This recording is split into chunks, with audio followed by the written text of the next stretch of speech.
Smile, you're on camera. Exactly, right? So, first and foremost, Bismillah ar-Rahman ar-Rahim, Alhamdulillahi Rabbil Alameen, wa salatu wa salam ala ashraf al-anbiya'i wal mursaleen, Muhammad wa ala alihi wa ashabihi ajma'een. I'm here with the brothers at Masjid Qasim Bilal Al-Amin.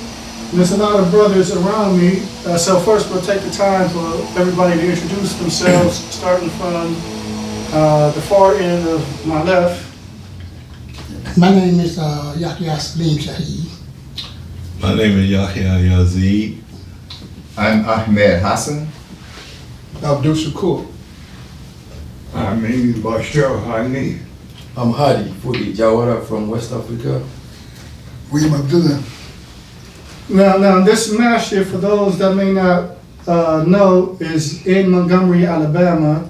And first I want to give a little history on the masjid. We were just having a discussion where some people may think there's no Muslims in the South. So one, we want to do away with that false understanding. And so we want to start off with a little bit of history of the masjid. I know Ahmed, maybe Ahmed can take the mic for lack of better expressions and tell us, give us a little bit about the masjid when it was established, and that's what we're so on. Inshallah, Bismillah ar-Rahman ar-Rahim. Just want to say that the Muslims in this particular city, we had another location in this city. We had established a masjid on the corner of Kramer and Hull Street, and the address to that place is 937 South Hull Street.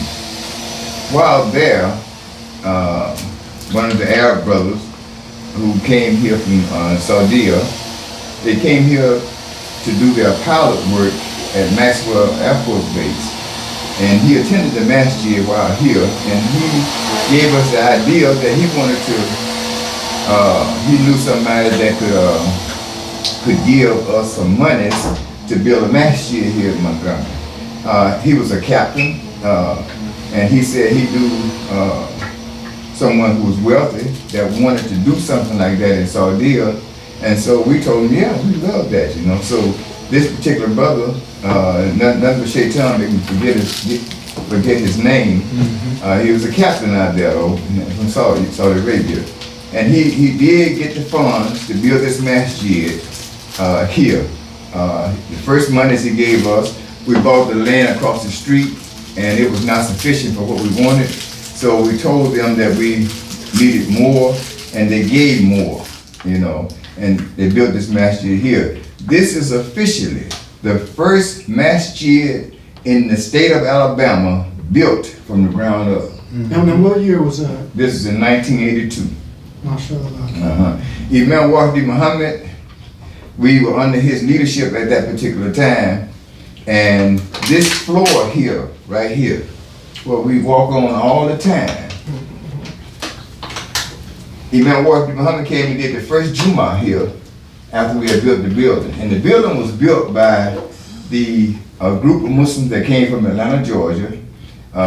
One brother, he was an assistant imam over there at the Atlanta Masjid. His father had a construction company that he used to help his father. So he got his father and the people in his father's company to come here, and they helped build this masjid. And not only them, but brothers who had all kinds of skills in building here, they helped put this masjid together.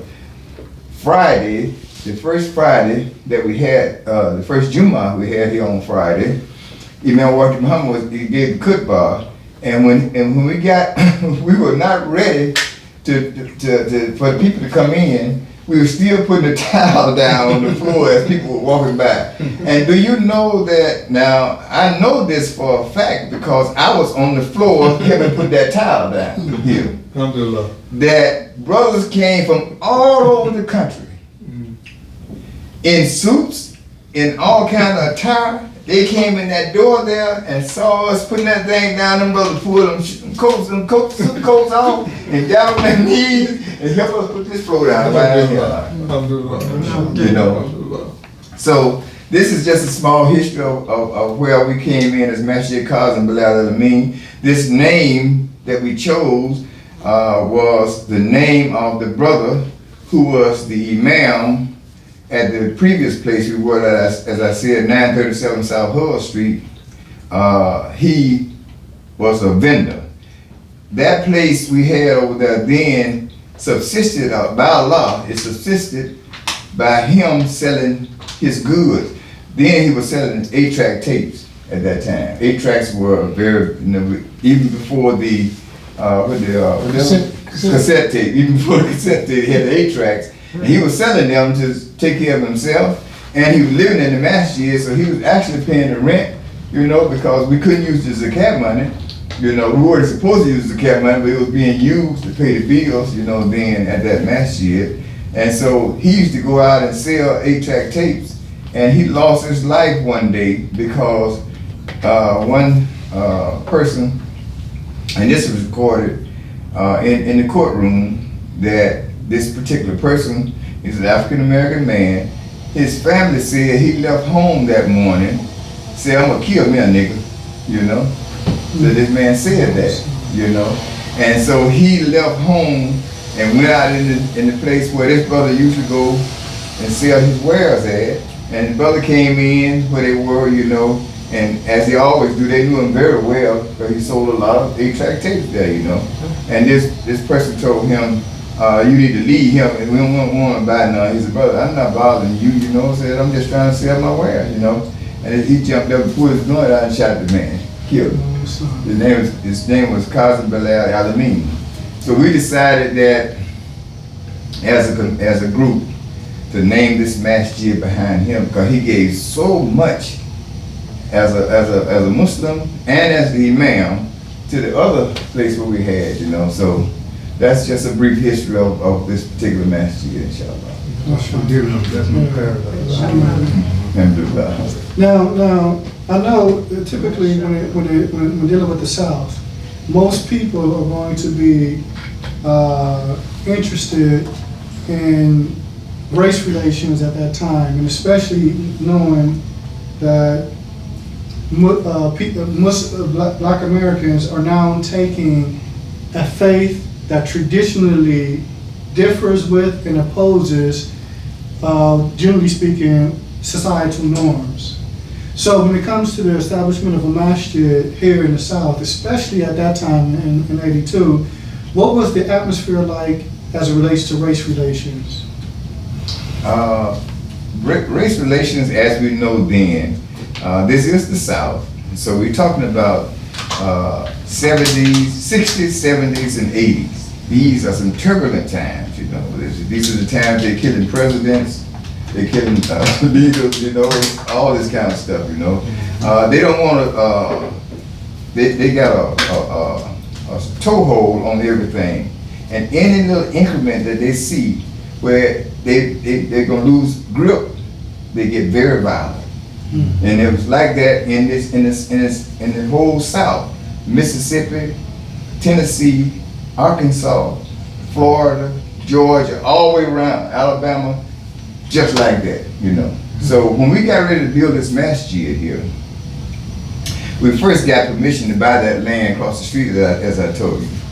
And then they said, okay, you can get it, And then when we realized it would not house what we wanted to house, we went out, and this area here was a landfill. This area here, literal landfill. And it was just for one thing, construction stuff. I'm talking about beams and mud and tar, the whole 9 yards, man, I'm telling you. But we bought it at a very good price, and paid to get it cleared out, and then that's when we decided, this is our land. We're gonna build a masjid here, and I'm telling you, they didn't bother us at all. Yeah, because one of the reasons why I asked, I remember when the brothers, I think in Deer Park, when they were trying to establish theirs, yes, they went into problems, I think, with the city council or Deer Creek. Deer Creek, excuse me. Yeah, I know you're talking about. I'm thinking of the bottled water in Deer Park. You know, I drink those on the Yeah, regular. they fought them. They fought them hard. So you guys, They fought back though. The area that was in. yeah, but you guys didn't face that type of opposition. No, because Yeah. this is the West, and they consider it the slum area. The slum area. Yeah, so they And this also it's area of African American. This- is the African American area. Yeah. You're not bothering us by doing anything over here. Okay, You know, okay. that was that concept. That's something you see too, when the Muslims come among the African Americans, they don't get no kickback from them. Yeah. When you go in other areas, where you say that the white superiority area, Mm-hmm. then they want to cross all the dot all T's there, they put you. Oh Yeah, yeah, because they husband don't want you there. Yeah, right. Right. Yeah. Yeah. And I think it's important for me to make this mention as this conversation is going. I stated this off camera, but I'm gonna state it on camera, that 49% of all new converts to Al-Islam are Black Americans. This is whom Allah Tabaraka wa Ta'ala is choosing from amongst the people here in the U.S. That means we make up the majority of people as one particular race or ethnic group that's accepting Islam. The 51% is everyone else, right? And so that's one of the things that when people go into the history of Islam in America, a lot of the people that you're going to see from the prominent Islamic figures, American figures, are Black Americans. They're usually not any. In fact, I mean, if I was to ask the question, is there any prominent Muslim figure within American histories that you guys could think of that wasn't Black American? Like me. You know, I don't think I can, you know. So anyway, that's the fadl of Allah upon us in that regard. Allah Ta'ala is the one that makes that happen. But the point is that when immigrants came to America, they found support from within Black communities because these are where the masajid were established. These are where the masajid were established. So my next question would be, as it relates to Al-Islam and the establishment of Al-Islam in Montgomery, Alabama, what were some of the struggles that the brothers faced and the community faced as it relates to establishing Islam here? And what are perhaps some of the things that you would like to see, if some of those struggles still exist today, what are some of those things that you'd like to see accomplished as it relates to combating these things? That's to the floor. Anybody wants to take that answer that, right? Yeah, that's a good question. Come on, bros. Join the fray. Is that, any obstacles for it? Yeah, the obstacles that were present in I would say for Montgomery, certain obstacles shouldn't be used here because what you were saying, because of Maxwell African base, Mhm. they had all the Muslims coming from Muslim countries. Okay.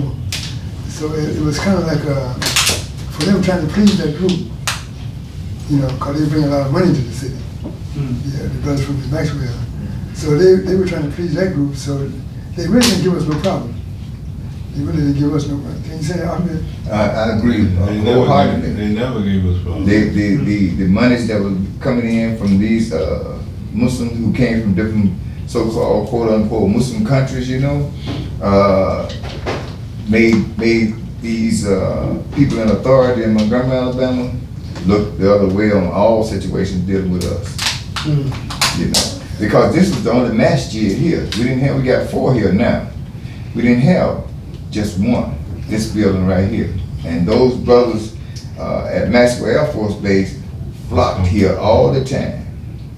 They came here for taleems, they came in for Juma, they came in for classes, any event, anything we had here, they came to be a part of it. Brought their families, and they had their wives and their children walking around the streets here. So when you get Arabs and other ethnic groups outside of African Americans bringing their wives and children into an area, they like that area. Yeah, They're not gonna bring their children and their wives and put them in any kind of place that they got hints about. They're still coming. Yeah. Thing about it too, see, they are so much Montgomery, our wealth in England, Montgomery. People don't know about you. Like the guy who built the Shakespeare Center Blunt, he made all his money in Saudi Arabia. Oh yeah. Every penny. Yeah. Subcontract. Some country, yeah. Oh, so Blunt, he's a Kafir. Yeah, but he was a postmaster general. He was a postmaster general under Reagan, I think. I think it was Reagan. Yeah, he was a postmaster general. Okay. So when he came here, he had a big contract in Saudi. He was a contractor. Mm-hmm. So he built a university over there, I think. I think a university or something. Okay. Yeah. So he made so much profit off of that. He came here and he established a lot of wealth in Montgomery. You know. Okay. Yeah. And so a lot of people here, you to talk to them, they've been working in the Arab world and all that, but they still Kafir, but they. Yeah. Okay. So yeah, of course they're gonna turn the other way. Oh yeah. Yeah. Oh yeah. Now, as it relates to the community, the people in the neighborhood, what was their, how did they accept the Muslims being here? They don't have no problem. I've never seen a problem. I never seen them organized. Then we got a Baptist church right next to us. Mm-hmm. We've never had anything to come from them toward us to show hostilities on any kind of level that I can know of since this masjid has been here. They were there when we built this masjid. Okay. And they hadn't offered us any kind of hostilities. You know, the area I told you that the lot we bought over there first to build the masjid on, it has been just utilized sparingly. Mm-hmm. Then all of a sudden, they started using it, the church. Mm-hmm. So the imam asked me to go over there and talk to them about, since y'all are using this, we're not using it, y'all be responsible for cutting it. And they haven't missed a lick yet. Cutting it. You know, we allow them to use that masjid, use that land, and we allow them also to use our parking lots on days when we're not here, and they come, you know, for their funerals and everything, you know. So we got a very good bond with them, and not only the church, but the whole neighborhood. See, we got brothers who had the concept, you know, like the brother here. That's why I want him to speak, you know, and let people know his perspective, you know, that he moved and bought a house here in his neighborhood. Yeah. And he can be a good voice for how the people accepted him in the neighborhood as a Muslim. No, it's funny that you just said that, right? Because I was here earlier today because I dropped off the tripod. I saw him drive by and drop off one of the neighbors over there. Yeah, he could give us a better perspective. All of them, all the people know him. Yeah, mashallah. And keep this in mind, he wears a thobe every day. So they know he's Muslim. That's right. Yeah. I have a pretty good response in the neighborhood. You know, they treat me like family. So a lot of my family lives in this neighborhood. So Mashallah. I have a pretty good response from everybody. It's about four families live here. So we all have a pretty good response from the people. And really, the neighborhood has changed a lot because of Muslims. It used to be a little tougher at first, right? Yeah. But now, you know, it's just, you know, the neighborhood is changing really so much because of a lot.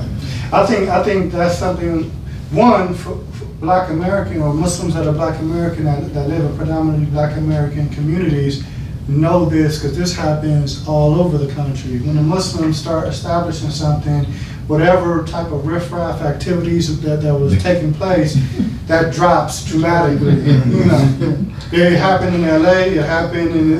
There's some imams in the Black American community where that's known to have happened at. You know, and then there are communities like this, because the methods are different in how to quail it, but you know.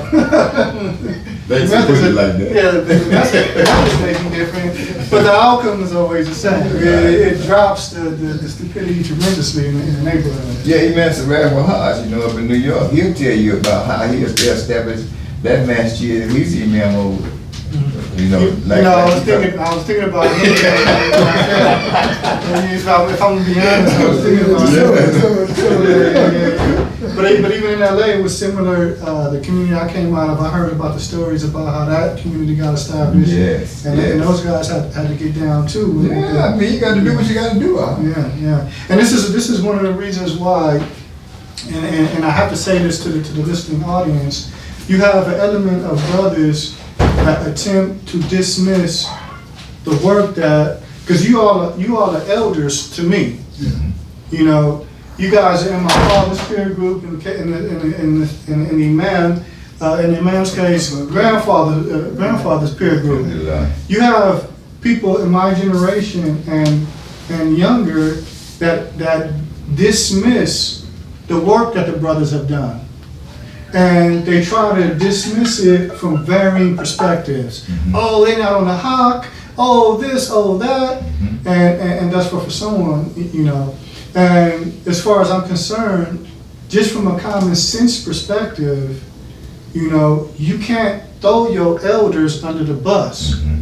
You know, despite the fact that you may disagree or you don't feel like their Islam is the Islam that you feel like they should be at, or whatever excuses that people are conjuring in their head to be like this.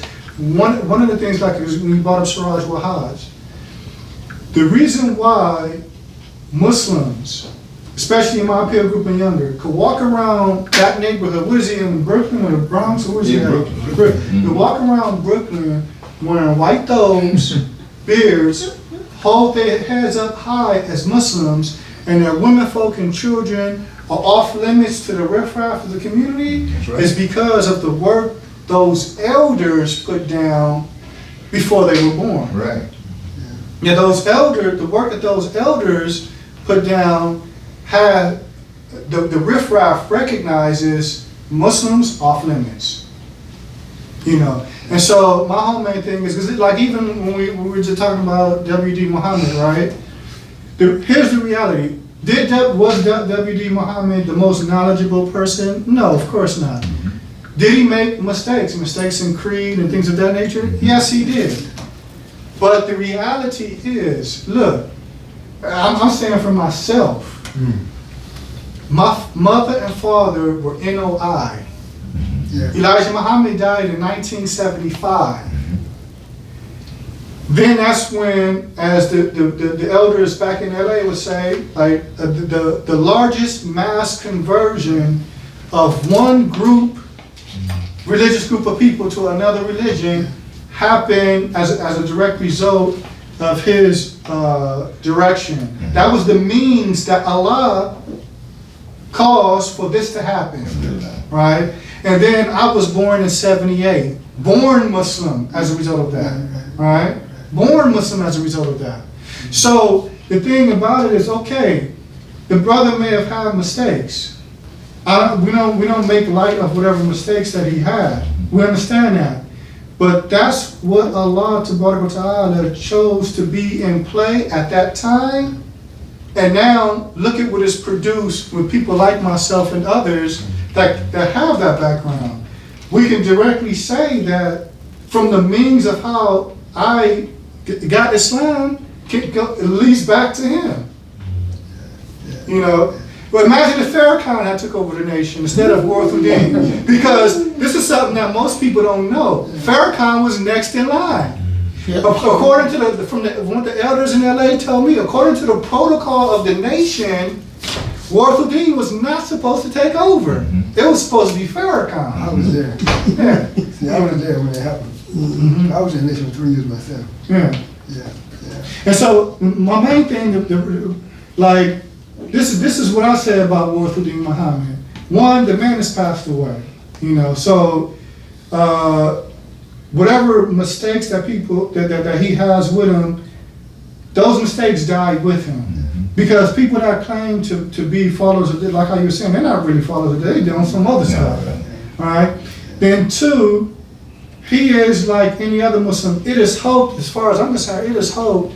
You never know what his standing may be with Allah, with that, with him being pivotal in causing brothers in such thousands of people to enter into Islam. I'm telling you, brother. You know, So true. And so my thing would be, okay, we recognize there were mistakes there, but it's hope that Allah pardons him for those mistakes because of what he accomplished.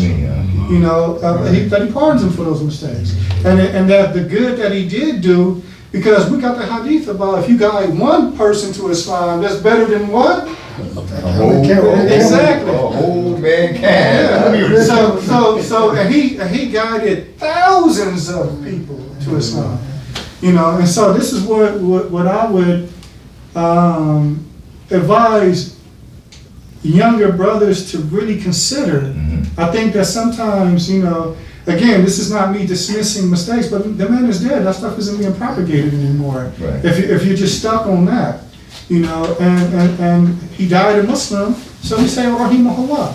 You know, and like I said, you don't know what his standing is with Allah just based off him doing that. Thousands of people. You have to really, there had to be a certain amount of hikmah and wisdom to take somebody of what we were doing to bring it to Islam.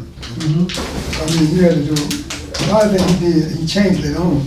The did you there, like, you know, before we took the chairs out, you know, we put in Ramadan in December. I mean, so many things we were doing that he had to get us out of. You know, it took 4 or 5 years to get us out of that thing because you did it all at once. Yeah. You know. So he did a lot of wisdom to get it out. But one thing he always said, he said, read the Quran. Read the Quran. Read that. His 4 instructions are, read the Quran. Read. You know, we had to set the translation set by scholars in Saudi Arabia. This is what he recommended that we read. He said, read it from cover to cover. Don't read the tafsir. Don't read the footnotes. He said, just read the translation. Just read that. That's what he said. You know, and then he gave us instructions, and we did that. And if you did that, you would come into Tawheed. You know. You come into Tawheed. You know, and that's what I think most of us did. And see, but if you want to hold on to that 4 or 5 years and he got us out of it, if you hold on that part, then you'd be misguided. Yeah, you missed the whole point. Yeah, because it's clear, like when looking at brothers like yourself, my father, they all recognize you hit a ceiling when dealing with him specifically, but he pointed in a particular direction.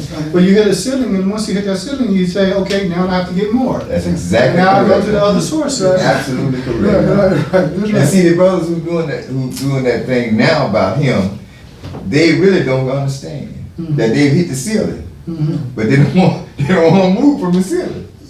You know, the other thing I wanted to say right now, but just what you were saying about Imam Muhammad and his leadership. He and Minister Farrakhan agreed to stop the Nation of Islam, to end it, to start doing something else toward Islam proper, okay? Both of them, you know, they agreed. On down the line, I guess, I'm not sure, but Farrakhan reneged. And he said, like, I ain't got nobody listening to me or listening to you, and so I'm going to go back and start the nation again. So he went back and started the nation all over again, bro. And that's why, you know, we got it today, you know. Exactly what happened. You know what I'm saying? But he and Muhammad had both said, we need to end this thing that we call Islam and the Nation of Islam. We need to end that and go toward Quran and Sunnah, you know. And he agreed to that way.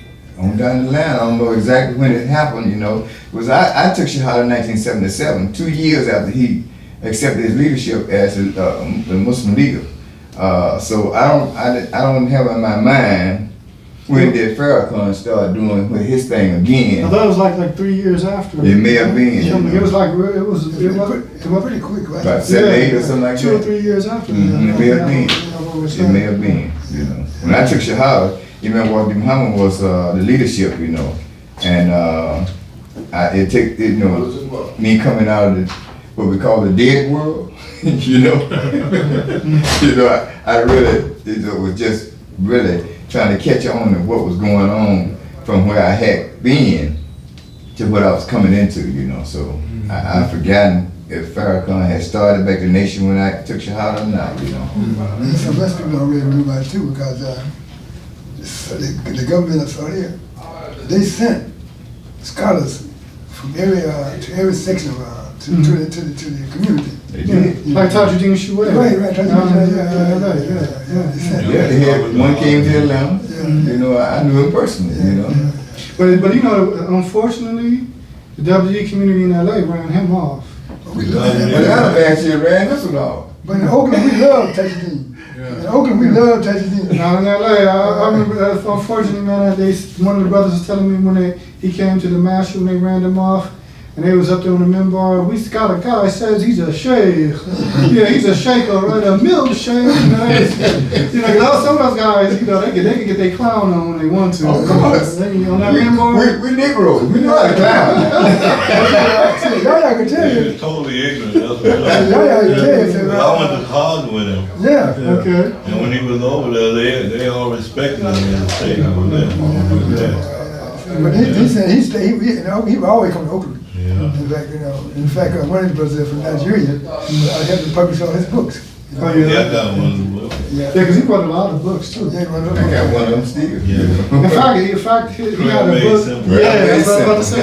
Yeah. That's a lot of Good people. book, man. Yeah, a lot of people learn how to pray from that. Right, book. right. A lot of people learn how to pray from that. Prescribed prayer, man. Yes, he's wrong wrong with that. In fact, that's how Masjid Qasim in LA sprung up. Once they kind of like rejected him, the WD community there rejected him, he ended up establishing his own thing. And the Saudis were still backing him because there was an Ibn Taymiyyah Foundation that was helping him as well. Because eventually they established Masjid Malik Fahad in Culver City. Oh, okay. And although I don't believe he was the imam there, but he has some type of position there too. Yeah. And it's strange, because all those years in LA, I never met Tajuddin Shaway. Beautiful brother. Man. Yeah, it was like, oh yeah, he was just here. I wasn't like looking for him, but I'm just saying, like, you know how you going about, and you come into a place and people are just talking about how Tajuddin Shaway, how he just left. It was like always like that. Yeah, we know very good. So I mean, but all that was here for us to come into clearly into the sun. Yeah. Some brothers accepted it, some brothers still, like you said, they want to reject it, because they want to be, they said you had to have Afro-American leadership. Let's just say they're being nostalgic. They're just being nostalgic. I mean, I don't, because see, like one of the things is, when you're dealing with masajid in the black community, you have to have leadership that understands the people that they're dealing with. Like I give you an example. When we have the narration about when the Prophet ﷺ was sending Mu'adh ibn Jabal to Yemen, one of the benefits that's derived from that narration is that it's not sufficient for you to know about Islam. You know about the people. You have to know about the people and their condition and what they're on and what their doubts are too. Right. To be effective in your call to Islam with them. That's very important. And sometimes, if a person walks up on me and he said, yeah, I saw that cat smoking a cigarette, I'm going to understand what he means. But if somebody who was overseas, who learned English overseas, and of course they're learning linguistically, and then they come to America and that simple phrase is said to them, they're not going to know what? A cat smoking a cigarette? They're going to think you're talking about a feline. And this happened, right? I'll bring this as an example because this happened. You guys know Sheikh Farid Abdullah is not American. He's from the Bahamas originally. I remember he told me about a story where I believe it was a kafir walked up on him and was like, yeah, man, you heard they killed that cat. They found his body dead over here somewhere. And Farid was telling me the guy was being all emotional. And he said he didn't understand why he was being emotional. He was like, it's the cat. He said he didn't realize he was talking about a human being until the guy said, hey, man, the man still had a cigarette in his mouth. Wow. So he didn't realize. Now, keep in mind, he's out the West. He's out the West. He's out the West, and he didn't understand the lingo. That's true. So from that perspective, when I hear them say that, I can agree from that perspective. I can agree from that perspective. Not from the perspective of we're black, so it gotta be all black. No, but from the perspective of you gotta understand the people you're Right, dealing with. you do. You know, I saw a video. I still think. Well, I don't even want to bring up that video because the Muslims show poor behavior. So I don't even want to put that out there. But it's just like there are certain phrases here in the U.S. that a person may not understand, and those are last words before violence go down phrases. You know, like just about, it doesn't matter if you're from East Coast, West Coast, the South, whatever, certain things are just universal. If you're in a dispute with somebody and you say whatever. Yeah, they call those things fighting words. Yeah, oh no, it ain't no more fighting out there. You gotta be ready to push the limit now. Right. You gotta be ready to go fist the cup. He said whatever, you know. But somebody may not understand that. You know, if a person is just talk, he said, listen, man, you just want to talk. I don't have time to talk. That could be translated like what? You know, but a person, but a person who's just based off linguistics, it's just listen. I don't have time to go back and forth with you. That's all they're basically saying. All this, you know, I mean, you know, he's not saying man up now, go to the middle of the street or anything like that. And so those are the culture differences that if you're unaware of it, you could say something that, you know, could lead to things that you don't want it to lead to. One thing else, you know, you think about how quick Islam has grown in America. You know, I remember we were in the nation, we had a temple there. Right after that, and some brothers came on a ship, a Somali, Okay. They were Muslim from Somalia. You know, Somalia was still governing themselves then. There was no other masjids in the area right then. And what area was this? This is San Francisco. San Francisco. Yeah, they had one place right. But no other anybody except one place there. The same thing, you know, we used to come to Atlanta. I used to come to Atlanta to visit my family from California. There were two massages in Atlanta. Atlanta Masjid and 14th Street Masjid. No other masjids, period. You know. So all these things that happened so quick, and then the brother came to me from Houston one time. He said, in 1982, he said there were no masjids in Houston. There's no masjids in the South. Yeah, I mean, Montgomery Masjid be the first masjid built in the South. In the South, not just Alabama. Yeah, I just speaking for Alabama. Yeah, but you know. the first one in the It South. may be in the South. Whenever I don't remember no other places. All in Texas, you know. We built 3 masjids in Atlanta. The Atlanta Masjid, I go to 14th Street, and I go to Jamil Al-Amin. That was all. That was completely it. On the west Now he side. said it's like 80 West something End. masjids out there. 80 some, maybe 100. Yeah, masjids out there. So understand when you said, you know, you can figure it. In my lifetime, that's a quick time. Yeah. It's a quick Yeah, okay, I see what you're saying. Yeah. It's a short amount of time where it just. Right, you did. And then but Afro Americans were there. You know, nobody. Most of the immigrants were. What's your name, Mo? Yeah. They were. They wouldn't even tell you. They wouldn't go by their own name. They're still doing that. Some of them. Yeah. But you know, I don't want to say that too. I recognize my audience. I was about to say that's an off-camera comment. That's good. You recognize. No, man, you know, you'd be surprised. People be trying to contact me. You know, Najeeb, you know, I didn't understand what you said. Or, you know, they actually be kind of angry, you know, and they're contacting other people instead of contacting me, you know. I'm getting brothers who are involved in dialogue. Yeah, people are saying this and saying that. I'm like, but brother, I clearly didn't say that. You know, and you know, you state a matter of fact, but then the matter of fact, like if I say something, a matter of fact about Obama, for instance, Okay. me stating a matter of fact of something that he did is not praising him. But now to translate that he praised Obama. You know, I'm not saying that that's what happened. I'm just saying That's a good that, scenario. you know, the audience, you know, you have to be, I've learned you have to be very careful, you know, what you say. You know, You can get canceled. well, that's what it was. Well, certain things that people will commonly get canceled for, I don't have a problem with saying that. Alhamdulillah. That whole LGBTQ stuff oh yeah, you know. In fact, I've been meaning to do a video about that. Islam's clapback at the LGBTQ. Okay. You know, because technically this white supremacy khutbah I gave in certain spaces you can be counseled for that. Yeah. You know, they don't want to hear that. That's extreme. No, you don't. Yeah, they don't want to hear that in certain spaces. I just hope that today, this khutbah you gave today, that we didn't have people in there that took it to somebody else and gave it another. Well, it's recorded, so it's going to go on YouTube anyway. So that people, whoever want to analyze it, they'll be able to analyze it.